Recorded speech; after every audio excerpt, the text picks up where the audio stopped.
예레미야 42장 1절에서 14절까지 말씀 함께 읽겠습니다.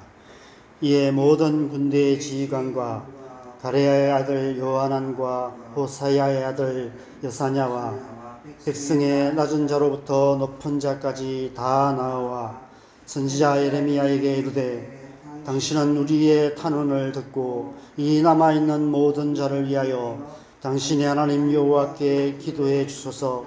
당신이 보는 바와 같이 우리는 많은 사람 중에서 남은 적은 무리이니 당신의 하나님 여호와께서 우리가 마땅히 갈 길과 할 일을 보이시기를 원하나이다.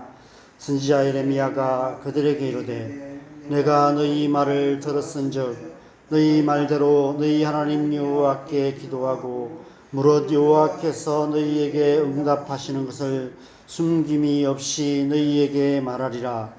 그들이 예레미야에게 이르되 우리가 당신의 하나님 여호와께서 당신을 보내사 우리에게 이르시는 모든 말씀대로 행하리이다. 여호와께서는 우리 가운데 진실하고 성실한 증인이 되시옵소서. 우리가 당신을 우리 하나님 여호와께 보내면 그의 목소리가 우리에게 좋든지 좋지 않든지를 막론하고 순종하려 함이라. 우리가 우리 하나님 여호와의 목소리를 순종하면 우리에게 복이 있으리이다 하니라. 10일 후에 여호와의 말씀이 예레미야에게 임하니 그가 가레야의 아들 요하난과 그와 함께 있는 모든 군지휘관과 백성의 낮은 자로부터 높은 자까지 다 부르고 그들에게 이르되 너희가 나를 보내어 너희의 간구를 이스라엘의 하나님 여호와께 드리게 하지 아니하였느냐. 그가 이렇게 이르니라. 너희가 이 땅에 눌러 앉아 산다면 내가 너희를 세우고 헐지 아니하며 너희를 심고 뽑지 아니하리니 이는 내가 너희에게 내린 재난에 대하여 뜻을 돌이킴이라. 여호와의 말씀이니라. 너희는 너희가 두려워하는 바벨론의 왕을 겁내지 말라. 내가 너희와 함께 있어 너희를 구원하며 너희 손에서 너희를 건지리니 두려워하지 말라. 내가 너희를 불쌍히 여기리니 그도 너희를 불쌍히 여겨 너희를 너희 본향으로 돌려보내리라 하셨느니라. 그러나 만일 너희가 너희 하나님 여호와의 말씀을 복종하지 아니하고 말하기를 우리는 이 땅에 살지 아니하리라 하며 또 너희가 말하기를 아니라 우리는 전쟁도 보이지 아니하며 나팔 소리도 들리지 아니하며 양식의 궁핍도 당하지 아니하는 애굽 땅으로 들어가 살리라 하면 잘못되리라. 아멘. 어제 말씀에서 민족의 원수였던 암몬 족속에게 노예로 팔려갈 위기에서 극적으로 구원을 받은 유다 백성들이 두려움에 사로잡힌 채 살 길을 찾아 애굽으로 향하기 시작했습니다. 지금 상황에서 살 길이 그 길밖에 없다고 판단했기 때문입니다. 바벨론 왕이 총독으로 세운 그다랴를 이스마엘이 암살한 일은 결과적으로 바벨론에 반역한 일이었기에 바벨론 왕이 가만히 있지 않을 것이 뻔했습니다. 그 땅에 남아있다가는 무슨 화를 당할지 알 수 없었습니다. 그나마 남아있던 백성들조차도 전멸당할 수 있는 그런 상황에 처해 있었습니다. 가만히 앉아서 죽기를 기다리기보다 어떻게든 살 길을 찾아야 했습니다. 아무리 생각해도 살 길이 그 길밖에 없었습니다. 그래서 애굽으로 향하기 시작했던 것 같습니다. 그런데 오늘 말씀에서는 요하난과 모든 백성이 예레미야 앞에 나와 기도를 요청합니다. 정말 그 길이 맞는지 확신이 필요했기 때문입니다. 당신의 하나님 여호와께서 우리가 마땅히 갈 길과 할 일을 보이시기를 원하나이다 라고 고백합니다. 길이 보이지 않을 때 우리는 기도할 수밖에 없습니다. 마땅히 갈 길과 할 일을 아시는 분은 하나님밖에 없기 때문입니다. 어디로 가야 될지 무엇을 해야 될지 우리는 모를 때 하나님 앞에 기도하게 됩니다. 그들은 최소한 지금 이 순간만큼은 하나님 앞에 제대로 반응하고 있었습니다. 5절 6절 말씀에서 그들의 고백도 훌륭합니다. 하나님께서 우리에게 이르시는 모든 말씀대로 행할 것이라 말합니다.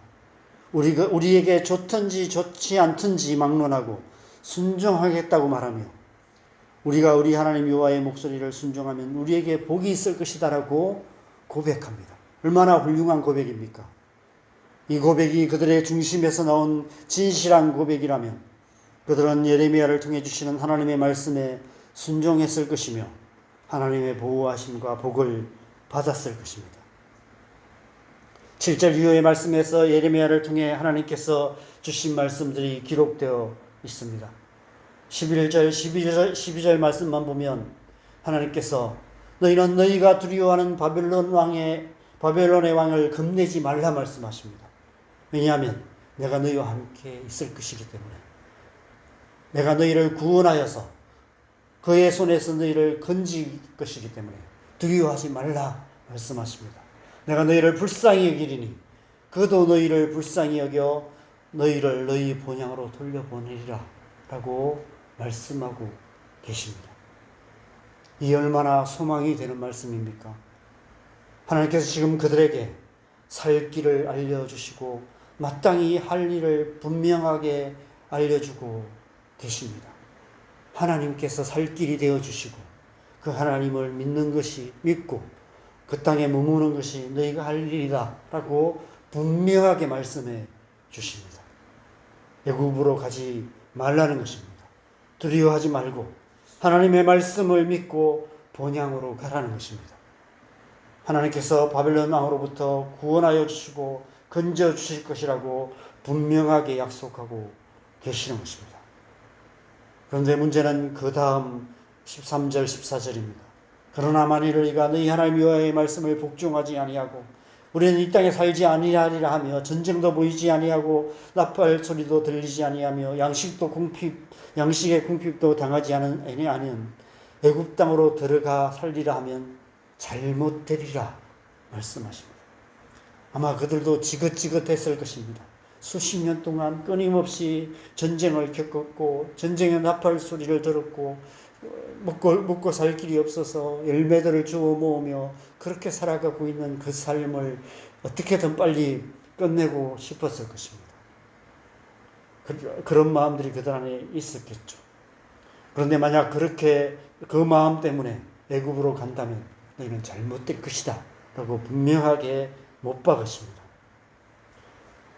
여러분, 언제 어디서 무엇을 하든지 우리 앞에는 언제나 두 가지 선택이 있는 것 같습니다.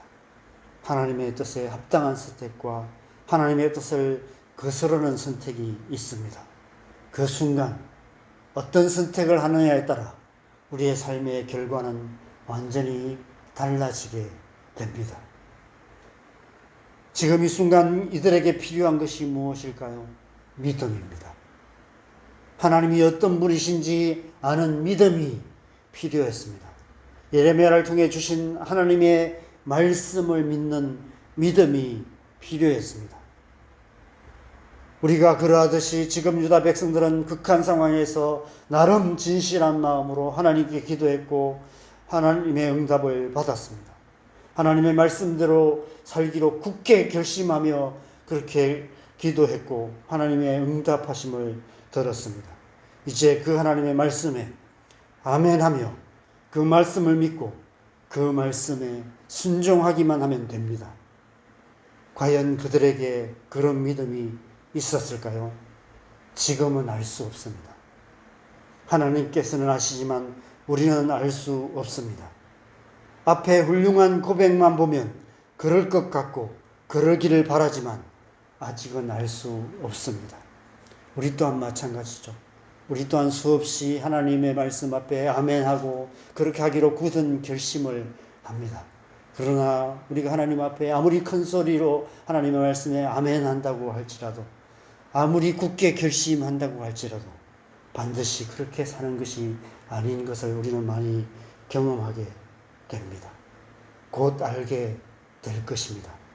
앞으로 묵상할 말씀에서 차차 알게 될 것입니다. 그들이 정말 이 하나님의 말씀을 듣고 어떤 선택을 하는지를 보면 그들 안에 믿음이 있는지 없는지가 드러나게 됩니다. 우리 역시 마찬가지입니다.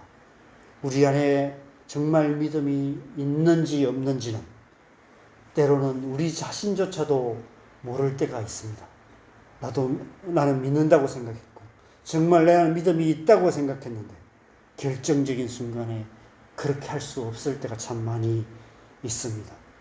말로는 믿습니다 말하지만 정작 믿음이 필요한 결정적인 선택의 순간에 우리 안에 믿음이 없음이 드러나게 될 때가 얼마나 많습니까? 우리가 하는 말이 아니라 우리가 하는 굳은 결심이 아니라 하루하루 일상의 삶 속에서 우리가 크고 작은 일에서 어떤 선택을 하며 사는지를 보면 우리 안에 정말 믿음이 있는지 없는지를 알 수 있습니다. 하나님의 말씀은 우리의 마땅히 갈 길과 할 일을 알려주시는 말씀입니다. 그래서 우리는 이렇게 날마다 하나님의 말씀을 읽고 듣고 묵상합니다. 하나님의 말씀을 통해서 마땅히 갈 길과 할 일을 깨달아 알게 됩니다. 그렇다고 우리가 반드시 그 길을 가며 그 일을 하는 것은 아닙니다. 그렇지 않을 때가 훨씬 더 많은 것 같습니다. 하나님께서 분명하게 말씀하셨지만 결정적인 순간에 순종하지 못할 때가 많이 있습니다. 믿음이 없기 때문입니다. 성경을 많이 알고 하나님의 뜻을 아는 것으로 충분하지 않습니다. 믿음으로 행하는 삶이 뒤따라야 하는 것입니다. 행함으로 우리 안에 정말 믿음이 있는지 없는지를 드러내는 삶을 살아가야 하는 것이죠. 하나님의 말씀을 믿는 믿음, 우리에게 말씀하시고 말씀하신 것을 이루시는 신실하신 하나님을 믿는 믿음, 그 하나님을 향한 흔들리지 않는 믿음으로 하나님의 말씀에 순종하여 마땅히 갈 길을 가며 마땅히 할 일을 하는 하나님의 백성다운 삶을 살아가야 하는 것입니다. 신앙생활은 날마다 하나님 앞에 나아가 하나님의 말씀을 통해 마땅히 갈 길과 할 일을 알고 그 말씀을 믿음으로 그 길을 가고 그 일을 행하는 삶을 사는 것입니다. 좌로나 우로나 치우치지 않고 말씀하신 그 길로 말씀하신 그 일을 행하며 그렇게 살아가는 것입니다. 그렇게 살아갈 때 우리의 삶에 하나님의 뜻이 이루어지고 우리의 삶을 통해서 우리의 가정 가운데 우리가 살아가는 이 땅 가운데 하나님 나라가 이루어지게 되는 것입니다. 오늘 하루 저와 여러분의 삶이 그런 삶 되기를 바랍니다. 하나님의 말씀 앞에서 하나님의 말씀을 듣고 그 말씀을 믿음으로 마땅히 갈 길을 가며 마땅히 할 일을 하는 삶으로 하나님 나라를 이루어가는 복된 하루 되시기를 주님의 이름으로 간절히 축원합니다. 우리 함께 기도하겠습니다. 이 아침에 우리가 믿음을 구하십시다. 말로만 하는 믿음이 아니라 정말 하나님의 말씀, 무엇을 말씀하시든지 그 말씀하신 그 길을 가며 말씀하신 그 일을 온전히 행할 수 있는 믿음, 하나님이 어떤 분이신지를 알고 우리의 생각, 우리의 판단, 우리의 상황과 환경을 바라보지 않고 오직 하나님만 바라보며 말씀하신 그 말씀만 믿고 그 하나님의 말씀대로 행할 수 있는 믿음 주셔서 오늘 하루 우리의 삶 속에서 하나님의 나라, 하나님의 뜻을 이루어가는 그런 삶 살아갈 수 있도록 하나님 믿음 주시옵소서, 하나님 은혜 부어주시옵소서. 우리 아침에 함께 기도하겠습니다. 기도하십시다.